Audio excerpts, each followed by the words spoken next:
Welcome to the Every Brain is Different podcast. It is Samantha and Lauren here with another episode. We are continuing our conversation about moms and mental load. Last week, we talked about evaluating where your body is and is it whispering, talking, or shouting. And then we also talked about how to get back to baseline based on your evaluation.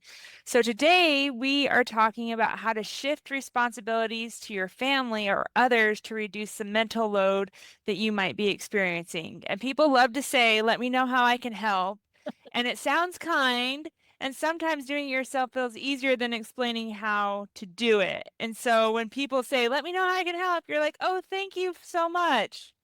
I But feel you're like not going to tell them how to do it, you know? I feel like that's a big block in asking, I think, across the board with families and relationships is asking for that help in the sense that you know in your head how you want it done and you don't trust the other person to do it that way. And so you kind of gotta let that go. You're not gonna show or maybe show and explain one time and then you can like let it go easier. But I think that's a big a block. Yeah. Yeah. You So want it for done your way. example, I knew someone that she has a certain way she loads her dishwasher and she gets so overwhelmed by the dishes. But then when somebody else loads the dishwasher other than her, it drives her crazy because they didn't load it correctly. And so that's a good point to bring up. If you want help, you have to accept that people are going to do it differently than you. It doesn't mean that it's bad and it doesn't mean it's wrong. It's just different than you might do it. And so that is something that we have to overcome when we're asking for help, for sure. When we're delegating, that is one thing that I've had to learn when I give things over to my husband and I say, okay, this morning I said, I have to go to work. You get the kids ready. I guarantee you my kids are not going to show up to school how I would present them Yeah. at school, but it's going to be okay. Like my daughter's hair might not be done exactly how I want it, but does she look presentable? Absolutely. And so I just have to let that go if I'm going to delegate that to him. And so that's really hard to do, though. Do you have any Yeah. suggestions on how to do that? Because, Take a deep breath, trust yeah, the process. I get really frustrated with my boyfriend with how he does things because it's not how I would do it. Doesn't make sense to me, but obviously every brain is different. And so sometimes I just have to tell myself to trust the process. The end game is going to be the same. Like what you want in the end, like in the grand scheme of things, is going to happen. You just have to trust their process. yeah, yeah. And And it so, is hard, but yeah, that's like I went and got my makeup done for a photo shoot the other day. And she does not allow people to look in the mirror while she's doing the makeup because people don't trust the process and they're like, you're not doing it right. I don't look okay. I look weird. And she's like, you just have to trust the process. And so you just have to trust that if you delegate something to someone, their process is going to look different, but the end result is going to be okay. And it might not look exactly how you want it to look, but as long as it's like appropriate and gets the job done, it's yeah. going to be okay. Well, and then even if you do have to tweak or change things, you're doing minimal stuff instead of the heavy load that someone else did for you. Yeah, yeah, Like it might be pretty minor and, oh, I don't like this one thing. yeah, yeah, for sure. So we are going to go through 4 steps of how you can learn to delegate things if you're feeling overwhelmed with all the things that you have to do so you don't go into burnout. Because burnout, once again, is not a personal failure. It just means that you don't have the resources to deal with the things that are put on your plate. So we are lessening that plate for you during this process. So here are the 4 steps to move from delegation to ownership. So step 1 is name the lanes. So grab a piece of paper and divide it into 4 columns. So for the most part, moms who are raising neurodivergent kids have about 4 different things that they're dealing with. The first one is medical and therapy appointments, and then school and activities, home operations, and emotional labor. Emotional labor includes birthday gifts, thank you messages, remembering that the green shirt is the only shirt your kid will wear on Tuesdays, or remembering that, hey, your daughter has share on Tuesdays, so she has to take something to share every week. If that's on your plate and that makes you go over the edge with burnout, then give that to somebody else. And then list tasks in each lane. And if the list makes you cry because there's a lot on it and you feel overwhelmed just making the list, don't worry. That's normal. We can get through it. Remember, trust the process. Yeah. But I feel like emotional labor, especially, that's a lot of the stuff that we don't think about. Hey, my kid has eaten pancakes every day for 3 months, and now all of a sudden he's not eating pancakes anymore. He wants waffles every morning. That's something that you have to remember and Yeah. something that you have to do something about. And so if thinking about breakfast every day makes you just crazy or just puts you over the edge, that is an easy one that maybe a partner can do. And you just say, hey, you've got breakfast every morning. If they're home when you're making breakfast, let them take it over. That is an easy thing that they can do for the most part. I mean, you have Yeah. home situations, but in my house, at least, if my husband's home, I ask him to make breakfast. So, yeah. So, the next step, once you list out everything that you do, and make sure you list out everything, even if it's completely overwhelming to you, let this take, maybe do it over a week. And every time you do something, write it down. Every time you think about something, write it down, because that is part of the mental labor that you are doing is Mhm. it's not just everything you do in a day, it's everything you do in a week or a month. Take some time making this list and make sure you write everything down. And if it completely overwhelms you, just remember that's normal. It's okay. We're going to delegate things and have people take ownership of the things so you don't have to deal with them anymore. So the next step is to assign owners, not helpers. This is where you are assigning someone to be the owner of that job. You're not just assigning someone to be help you with that job. So for each lane, pick one owner. So, for example, I did not delegate. I told my husband he was in charge of all the family direct services stuff for our family. I said, you're taking that over. I'm dealing with all this other stuff. Like I deal with their medical appointments, I deal with their therapy, like all that stuff. You're going to deal with the FDS stuff. So here is the support broker's email. You two work it out. Here's when their plans renew. You work it out and give them all the information that they need. And then I said, it's yours now. I'm not dealing with this anymore. I don't want the support broker emailing me. I want you two to handle it. So that's an example of completely giving ownership of something to someone else. I'm not telling him like, oh, will you do this? Will you do that as part of the process? I'm handing the complete process over to him. That does not mean that he can't ask me for help, but that just means that it's taking up space in his brain. So it's not taking up space in my brain anymore, being like, oh yeah, the kids plan renew in January. So I have to talk to the support broker in November, and then we have to do this, this, and this. And oh yeah, my husband can do that. No, he takes complete ownership of it. I have nothing to do with it anymore unless he asks for help. And if you have a partner, split the lanes that are on your sheet. So you do medical appointments and home operations, and they do school and activities and emotional labor. I don't know. You can divide it however you want, but just if you're like a stay-at-home mom, this might be different because your partner is working outside the home, and stay-at-home moms typically take on more of a role of doing these things. But if you're both working full time, just divide it 50-50, or like I'm giving you permission to divide it 50-50 if you're waiting for that permission. It's definitely your situation, so you do what works for you. But if you're not dividing it 50-50 because you're afraid that that's asking too much, it's not asking too much. If you're both working full time, if you're both doing things like that, then just divide it 50-50. Now I could see like if I was a stay-at-home mom, I would be more comfortable taking on maybe 3 of the 4 things. But that doesn't mean that your partner doesn't have to do anything. Just because your partner is working and you're like the stay-at-home mom does not mean that your partner gets out of doing anything. You can still assign them one of the areas. And yes, I'm telling you to do that. Unless your partner's working like 100 hours a week, then maybe don't put that on them. But I'm just saying, if they're working 40 hours a week, they can handle it.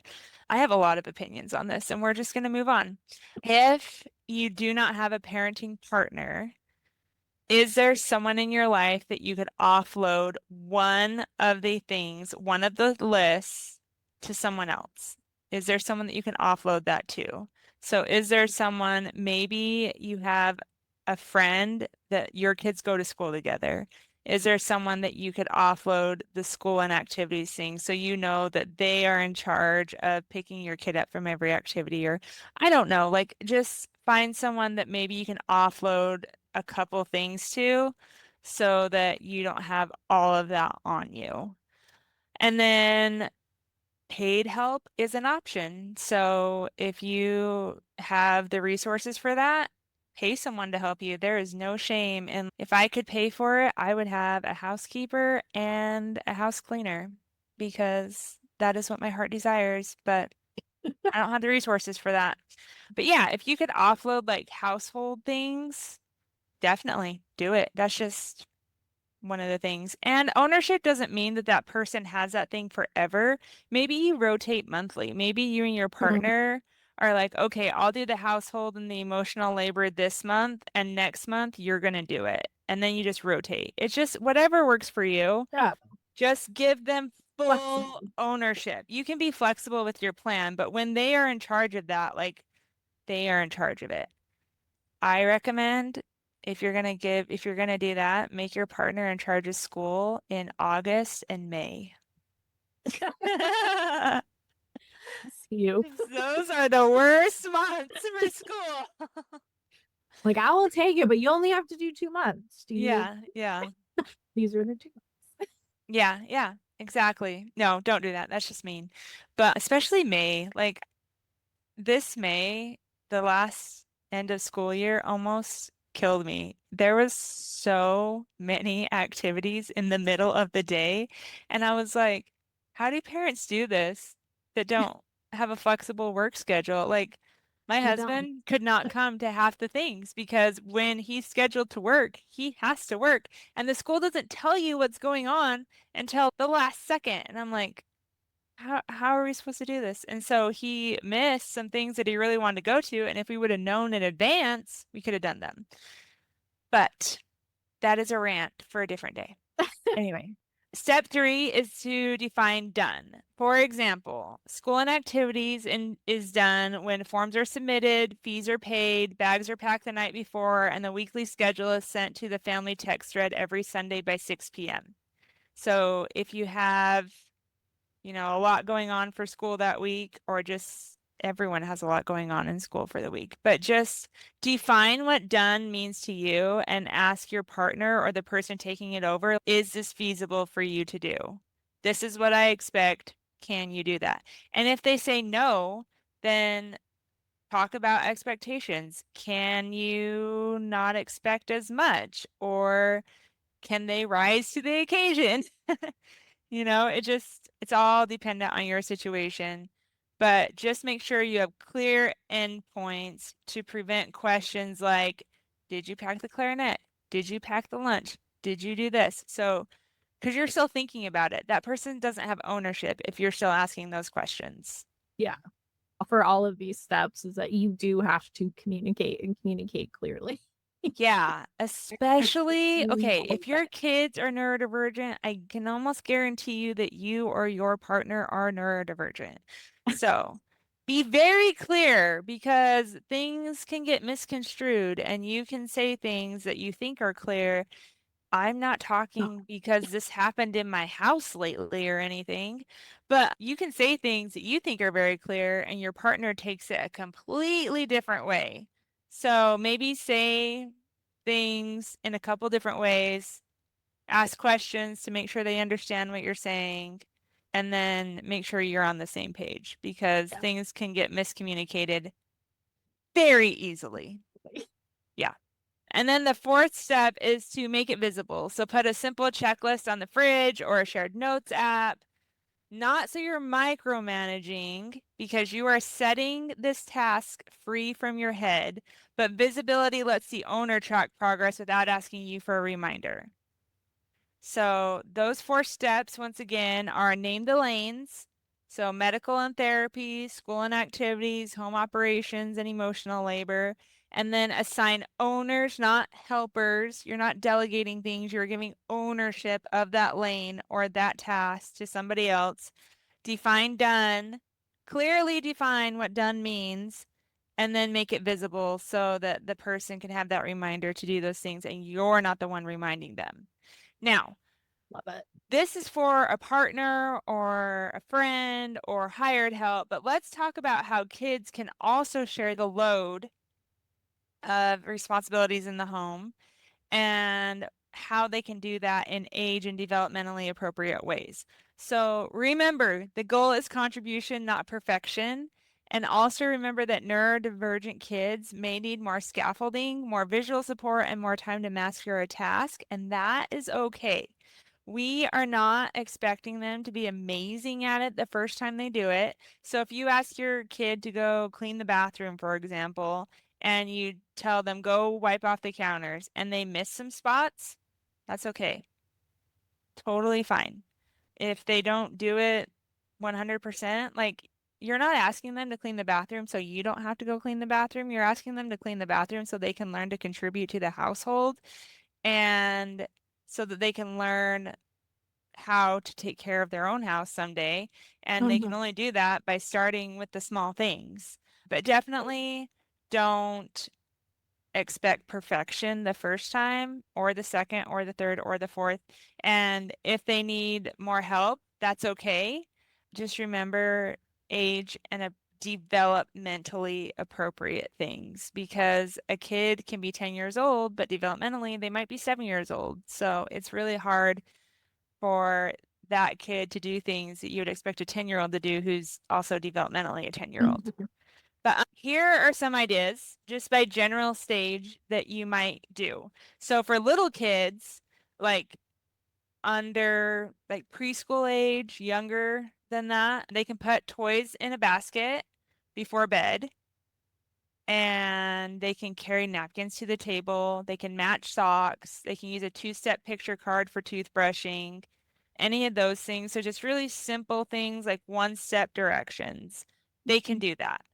And then my daughter, even and my sons, they helped me fold clothes when they were that age. They obviously did not do a great job, but they would stand by me and pretend to fold the towels, and then we would put them away. And then later, when they weren't looking, I'd go back and refold them so that they were the right way. But especially if your kid is doing something and they don't do it exactly right, but they did their best, praise them for what they did and don't just say, oh, yeah, you didn't do that right. Let's redo it. Mhm. Because then they're not going to do it again because they're going to think, I Yeah. can't do anything right. And then the next time you go to do it, show them how to do it the right way and just be like, just as a reminder, this is how you do this. And if they don't do it the right way, 100% the right way, don't redo it in front of them. Just say, oh, you worked so hard on that. Thank you. Mhm. And then maybe go back and do it again when they're not around because I know like my mom was really good at that about just I thought I was the best house cleaner ever when I was 10 years old. And then I was talking to her about it and she was like, "Yeah, you did your best." And I was like, Thanks, "Cool." Mom. But yeah, but it made me believe that I like and I got better because she showed me how to do it every time, but she didn't redo things right as I was standing there. And I think that's important. Yeah. But yeah, so for elementary age kids, they can pack their backpack using a picture checklist. They can lay out their clothes for the next day. They can load the dishwasher with a this rack is yours visual. So for example, you might say this rack, you put the like on the top rack, you put the cups and bowls on the top rack, and on the bottom rack, you put the hands and the plates, and then they put the silverware where the silverware goes. So as long as they have that picture schedule, they can load the dishwasher for you. Or they can easily unload the dishwasher, even if it's just getting things out and putting them on the counter. They can take all the dishes out and put them on the counter for you. And then tweens and teens, they can run a weekly laundry cycle start to finish. So have them sort it, have them put it in, have them dry it, have them fold it, put it away. They can do one cycle a week. It's not going to hurt them. And then plan one family meal a week with a simple recipe card. When I was younger, we had these recipe cards that were just, they had a bunch of different recipes, like all, and it was one recipe per card. And then it was divided into things that was like appetizers or main dishes or whatever. Like it was a bunch of different things. And I planned dinner every single night when I was a teenager, when I was home, if I wasn't doing school stuff. And I just used those cards. And my mom helped me make a grocery list. We went to the grocery store together. She taught me how to buy everything.